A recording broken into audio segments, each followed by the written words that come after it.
Hello दोस्तों, स्वागत है आपका आपके अपने YouTube चैनल दिसार जी के जीएस क्लासेस में। दोस्तों, आप सब लोग कैसे हैं? उम्मीद करते हैं आप सब लोग अच्छे होंगे, स्वस्थ होंगे, मस्त होंगे और अपनी तैयारी बेहतरीन तरीके से आप सभी कर रहे होंगे।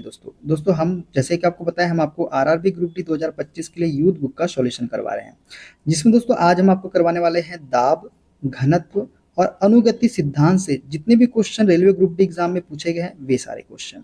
दोस्तों वीडियो अच्छा लगे वीडियो को लाइक कर दीजिएगा, शेयर कर दीजिएगा, कमेंट कर दीजिएगा। चैनल पे नए हैं चैनल को सब्सक्राइब करके बेल आइकन को प्रेस कर लीजिएगा पल पल की अपडेट के लिए। और दोस्तों हमसे जुड़ने के लिए, क्लास के अपडेट के लिए आप हमारा टेलीग्राम चैनल ज्वाइन कर सकते हैं। टेलीग्राम चैनल का लिंक मैंने डिस्क्रिप्शन बॉक्स में आपको दे दिया है। चलिए दोस्तों देर न करते हुए स्टार्ट करते हैं आज का अपना सेशन। दोस्तों आज हम पढ़ेंगे दाब प्रेशर के सारे क्वेश्चन। देखते हैं पहला क्वेश्चन। समुद्र तल की तुलना में अधिक ऊंचाई पर सांस लेना कठिन होता है क्योंकि।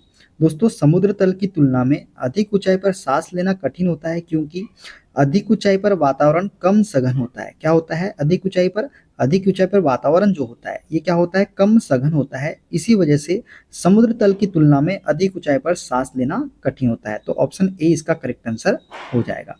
दोस्तों समुद्र तल की तुलना में अधिक ऊंचाई पर सांस लेना कठिन होता है क्योंकि अधिक ऊंचाई पर वातावरण कम सघन होता है। जैसे जैसे ऊंचाई पर जाते हैं वायु दाब में कमी के कारण व्यक्ति सांस लेने के लिए अधिक प्रयास करता है। देखते हैं अगला क्वेश्चन। किसी लगाए गए बल के लिए यदि क्षेत्रफल कम है तो दाब होगा। दोस्तों किसी लगाए गए बल के लिए यदि क्षेत्रफल कम है तो दाब जो होगा ये होगा अधिक। कितना अधिक होगा? दोस्तों किसी सतह के इकाई क्षेत्रफल पर लगने वाले अभिलंब बल को ही हम दाब या प्रेशर कहते हैं। अतः क्षेत्रफल जितना अधिक होगा दाब उतना ही कम होगा और क्षेत्रफल जितना कम होगा दाब उतना ही अधिक होगा। दाब की इकाई न्यूटन प्रति वर्ग मीटर है, जिसे हम पास्कल भी कहते हैं। तो दाब की इकाई आपको याद रखना है क्या होती है? न्यूटन प्रति वर्ग मीटर या पास्कल। ठीक है, देखते हैं अगला क्वेश्चन। दाब को डैश के रूप में परिभाषित किया गया है। दोस्तों दाब को जो है ये प्रणोद प्रति इकाई क्षेत्रफल या थ्रस्ट प्रति इकाई क्षेत्रफल के रूप में परिभाषित किया गया है। किसी सतह के इकाई क्षेत्रफल पर लगने वाले अभिलंब बल को हम दाब कहते हैं। इसकी इकाई न्यूटन प्रति वर्ग मीटर होती है। दाब एक अदिश राशि है, इसकी एसआई इकाई होती है पास्कल होती है। ठीक है, देखते हैं अगला क्वेश्चन। यदि हम किसी दिए गए बल के क्षेत्र को बढ़ाते हैं तो दाब जो होगा ये क्या हो जाएगा? कम हो जाएगा। यदि हम क्षेत्रफल को बढ़ाते हैं तो क्या हो जाएगा? दाब कम हो जाएगा। यदि क्षेत्रफल को घटाएंगे तो दाब क्या हो जाएगा? बढ़ जाएगा। दोस्तों किसी सतह के एकांक क्षेत्रफल पर लगने वाले बल को दाब कहते हैं। जिस वस्तु का क्षेत्रफल जितना कम होता है वह उस सतह पर उतना ही अधिक दाब डालती है। अर्थात हम कह सकते हैं कि यदि किसी सतह या वस्तु के क्षेत्रफल को बढ़ाते हैं तो उस सतह पर दाब क्या होगा? कम पड़ेगा। और दाब बराबर क्या होता है? बल बटा क्षेत्रफल होता है। दाब बराबर क्या होता है? बल बटा क्षेत्रफल। दोस्तों यदि क्षेत्रफल बढ़ाएंगे तो दाब क्या हो जाएगा? कम हो जाएगा और क्षेत्रफल घटाएंगे तो दाब क्या हो जाएगा? बढ़ जाएगा। क्यों? क्योंकि दोनों एक दूसरे के व्युत्क्रमानुपाती होते हैं। ठीक है, देखते हैं अगला क्वेश्चन। जैसे ही एक तरल पदार्थ की मुक्त सतह से गहराई बढ़ती है तरल द्वारा डाला गया दबाव डैश होगा। दोस्तों जैसे ही एक तरल पदार्थ की मुक्त सतह से गहराई बढ़ती है तो तरल द्वारा डाला गया दबाव जो होगा ये बढ़ जाएगा। क्या हो जाता है? बढ़ जाता है। क्योंकि क्या होता है? H D G. यहाँ पे पी क्या है? रो बराबर एच डी जी। पी दाब है। पी बराबर क्या होगा? H D G. पी दाब है, एच गहराई है, डी घनत्व है और जी क्या है? गुरुत्वीय त्वरण है। इसलिए गहराई पर जाने पर तरल द्वारा डाला गया दबाव क्या हो जाएगा? बढ़ जाएगा। ठीक है, जैसे ही गहराई पर जाएंगे तो एच बढ़ेगा, तो एच बढ़ेगा तो पी भी बढ़ेगा। ठीक है, देखते हैं अगला क्वेश्चन। जैसे ही एक तरल पदार्थ की मुक्त सतह से गहराई कम होती है तरल द्वारा डाला गया दबाव भी क्या हो जाएगा? कम हो जाएगा। ठीक है, अभी हमने बताया पी बराबर एच डी जी। ठीक है, ठीक है, देखते हैं अगला क्वेश्चन। डैश में वृद्धि के साथ एक ठोस द्वारा डाले गए दबाव में कमी आती है। तो दोस्तों किसमें वृद्धि के साथ एक ठोस कण द्वारा डाले गए दबाव में कमी आती है? तो क्षेत्रफल। दाब बराबर क्या होता है? बल बटा क्षेत्रफल। यदि क्षेत्रफल में वृद्धि होगी तो दबाव क्या होगा? कम होगा। ठीक है, क्षेत्रफल में कमी होगी तो दबाव क्या होगा? बढ़ेगा। देखते हैं अगला क्वेश्चन। थ्रस्ट प्रति इकाई क्षेत्र को क्या कहते हैं? तो इसको हम बोलते हैं दाब। थ्रस्ट प्रति इकाई क्षेत्र को क्या कहा जाता है? तो दाब कहा जाता है। थ्रस्ट प्रति इकाई क्षेत्र को दाब कहा जाता है, अर्थात किसी सतह के एकांक क्षेत्रफल पर लगने वाले बल को दाब कहते हैं। यदि ए क्षेत्रफल के क्षेत्र पर लगने वाला बल F है तो दाब बराबर P बराबर क्या हो जाएगा, F/A हो जाएगा। मात्रक क्या होता है, न्यूटन प्रति मीटर स्क्वायर, और क्या होता है, पास्कल होता है। ये भी आपको याद रखना है। ठीक है दोस्तों, देखते हैं अगला क्वेश्चन। दाब बराबर डैश। तो दोस्तों दाब बराबर क्या होता है, तो दाब बराबर होता है उत्क्षेप बटे क्षेत्रफल। क्या होता है, उत्क्षेप बटे क्षेत्रफल होता है दाब बराबर। यदि किसी सतह पर उसके लंबवत कोई बल लग रहा है तो कहा जाता है कि उस सतह पर दाब लग रहा है। पृष्ठ या सतह पर लगने वाला दाब उस पर आरोपित बल तथा पृष्ठ के क्षेत्रफल के अनुपात के बराबर होता है। अतः एकांक क्षेत्रफल पर कार्यरत बल दाब कहलाता है। यह एक कैसी राशि है, तो यह एक अदिश राशि है। तो दाब P बराबर क्या होगा, पृष्ठ के लंबवत बल बटे पृष्ठ का क्षेत्रफल। ठीक है, उत्क्षेप बटे क्षेत्रफल भी हम इसको बोल सकते हैं। देखते हैं अगला क्वेश्चन। एक निश्चित तापमान पर वायु का दबाव डैश के अनुपातिक होता है। दोस्तों एक निश्चित तापमान पर वायु का दबाव जो है ये घनत्व के अनुपातिक होता है। किसके, घनत्व के। एक निश्चित तापमान पर वायु का दबाव जो है वायुदाब घनत्व के अनुपातिक होता है। ध्यातव्य है कि वायुदाब ऊंचाई बढ़ने के साथ साथ कम होता जाता है, जबकि तापमान बढ़ने के साथ साथ घटता जाता है। वायुदाब को बैरोमीटर द्वारा मापा जाता है, ये भी आपको याद रखना है। दाब को किस प्रकार परिभाषित किया जाता है, तो दाब को प्रणोद प्रति एकक क्षेत्रफल के रूप में परिभाषित किया जाता है। किसके रूप में, प्रणोद प्रति एकक क्षेत्रफल के रूप में। ठीक है, देखते हैं अगला क्वेश्चन। अब हम पढ़ेंगे दोस्तों घनत्व डेंसिटी के सारे क्वेश्चन। देखते हैं पहला क्वेश्चन।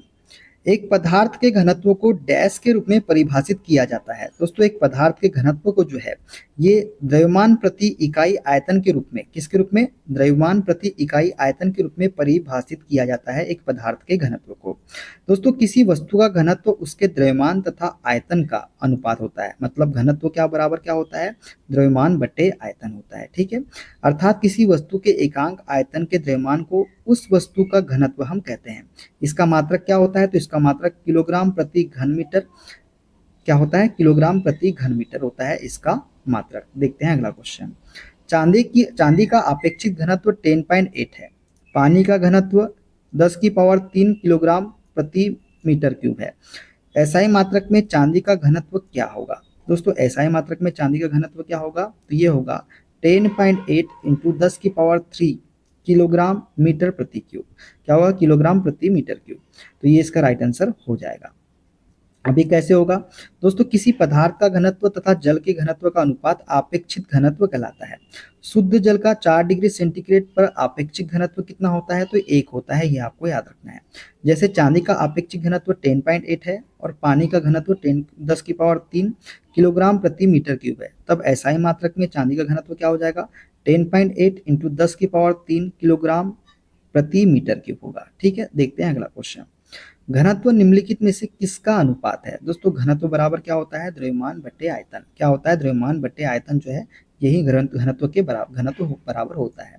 निम्न में से किसका घनत्व जल के घनत्व से अधिक होता है। तो दोस्तों किसका घनत्व है जो जल के घनत्व से अधिक होता है, तो लोहे की कील का घनत्व जो होता है ये जल के घनत्व से अधिक होता है। ठीक है, लोहे की कील का घनत्व जल के घनत्व से अधिक होता है, इसलिए वह जल में डूब जाएगा। जबकि अन्य तीनों विकल्प में दिए गए पदार्थों का घनत्व जल के घनत्व से कम होने के कारण ये तीनों तैरते रहेंगे। देखते हैं अगला क्वेश्चन। चांदी का घनत्व 10.8 इंटू 10⁻³ किलोग्राम प्रति मीटर क्यूब और पानी का घनत्व 10⁻³ किलोग्राम प्रति मीटर क्यूब है। चांदी का अपेक्षित घनत्व क्या होगा, तो दोस्तों ये होगा 10.8। क्या होगा, 10.8। ठीक है, आपेक्षिक घनत्व हमको निकालना है दोस्तों, तो कैसे निकालते हैं, चांदी का घनत्व बटे पानी का घनत्व। ठीक है, चांदी का घनत्व बटे पानी का घनत्व, इस प्रकार से इसको सॉल्व करेंगे तो ये हमारा निकल कितना आ जाएगा, 10.8 निकल के आ जाएगा। आपेक्षिक घनत्व की कोई इकाई नहीं होती है, ये भी आपको याद रखना है। ठीक है, देखते हैं अगला क्वेश्चन। सापेक्ष घनत्व डैश के बराबर है। दोस्तों सापेक्ष घनत्व जो है ये पदार्थ का घनत्व डिवाइडेड बाय पानी का घनत्व। क्या होगा, पदार्थ का घनत्व डिवाइडेड बाय पानी का घनत्व सापेक्ष घनत्व के बराबर होता है। ठीक है, किसी तरल या पदार्थ का सापेक्ष घनत्व उस पदार्थ का घनत्व तथा जल के घनत्व का अनुपात होता है। मतलब सापेक्ष घनत्व बराबर क्या होगा, पदार्थ का घनत्व डिवाइडेड बाय जल का घनत्व। अब दोस्तों देखेंगे हम अनुगति सिद्धांत काइनेटिक थ्योरी के सारे क्वेश्चन। कणों की अधिकतम गतिज ऊर्जा डैश में होती है। दोस्तों कणों की अधिकतम गतिज ऊर्जा जो है ये होती है गैस में। किस में होती है, गैस में होती है। अनुगति सिद्धांत के अनुसार गैस में अंतराणुक अवकाश ठोस तथा द्रव की अपेक्षा सबसे अधिक होता है, जिससे अणुओं के मध्य आकर्षण बल कम हो जाता है तथा गतिज ऊर्जा अत्यधिक होती है। फलतः ये स्वतंत्रता पूर्वक अनियमित गति से सभी संभव दिशाओं में गति करते हैं। देखते हैं अगला क्वेश्चन। गैस में आणविक गति के वितरण पर तापमान में वृद्धि के प्रभाव के संबंध में निम्नलिखित में से कौन सा कथन सत्य नहीं है? तो दोस्तों, सर्वाधिक संभावित गति बढ़ जाती है, ये सत्य कथन है दोस्तों। सबसे संभावित गति के साथ अणुओं का अंश बढ़ता है, ये गलत है दोस्तों। वितरण व्यापक हो जाता है, ये सत्य है दोस्तों। वितरण वक्र के तहत क्षेत्र उतना ही रहता है जितना निम्न तापमान के नीचे होता है, तो ये भी सत्य कथन है दोस्तों। तो सत्य नहीं है कौन सा? ऑप्शन नंबर वी वाला। ठीक है, देखते हैं अगला क्वेश्चन। गैसों में आणविक गति के वितरण पर तापमान में वृद्धि के प्रभाव से सर्वाधिक संभावित गति बढ़ जाती है, वितरण व्यापक हो जाता है और वितरण चक्र वक्र के तहत क्षेत्र उतना ही रहता है जितना निम्न तापमान के नीचे रहता है। लेकिन उस क्षेत्र में अणुओं की संभावित गति के साथ अणुओं का अंश बढ़ता नहीं है। गैसों के अणुओं की गतिज ऊर्जा गैसीय तंत्र के परम ताप के समानुपाती होती है और गैस के अणु एक दूसरे को आकर्षित नहीं करते हैं तथा वे स्वतंत्र होकर घूमते हैं। देखते हैं अगला क्वेश्चन। ठोस, द्रव और गैस द्रव में विचरित होते हैं। विचरण के संबंध में निम्न से कौन सा कथन सत्य है, हमको बताना है। दोस्तों, ठोस, द्रव और गैस द्रव में विचरित होते हैं। विचरण के संबंध में जो सत्य कथन है दोस्तों, ये है गैसों की विचरण दर द्रव या ठोस की तुलना में अधिक होती है, ये जो है सत्य कथन है दोस्तों, ऑप्शन नंबर बी वाला। देखते हैं दोस्तों, द्रव में ठोस और द्रव और गैस तीनों का विचरण संभव होता है। ठोस की अपेक्षा द्रव में विचरण की दर अधिक होती है। यही कारण है कि द्रव अवस्था में पदार्थ के कण स्वतंत्र रूप से गति करते हैं। ठोस की अपेक्षा द्रव के कणों में रिक्त स्थान भी अधिक होता है। ठोसों एवं द्रव की तुलना में गैसों की संपीड़ितता काफी अधिक होती है। ठीक है, देखते हैं अगला। यदि वायु में जलवाष्प की मात्रा अधिक है तो डैश है तो वाष्पीकरण की दर डैश होगी। दोस्तों, यदि वायु में जलवाष्प की मात्रा अधिक है तो वाष्पीकरण की दर जो होगी ये क्या होगी? घटेगी। क्या होगी? घटेगी। तो ऑप्शन ए इसका करेक्ट आंसर हो जाएगा। दोस्तों, यदि वायु में जलवाष्प की मात्रा अधिक है तो वाष्पीकरण की दर घटती है। गर्मियों में जल नदियों, तालाबों तथा समुद्र आदि से वाष्पीकरण द्वारा वाष्प बनकर उड़ जाता है। गर्मियों की अपेक्षा सर्दी में जल के वाष्पीकरण की दर क्या होती है? कम होती है। ठोस के पिघलने के दौरान इसका तापमान डैश होता है। दोस्तों, ठोस के पिघलने के दौरान इसका तापमान जो है परिवर्तित नहीं होता है। क्या नहीं होता? परिवर्तित नहीं होता है। ठोस के पिघलने के दौरान इसका तापमान जो है दोस्तों ये परिवर्तित नहीं होता है।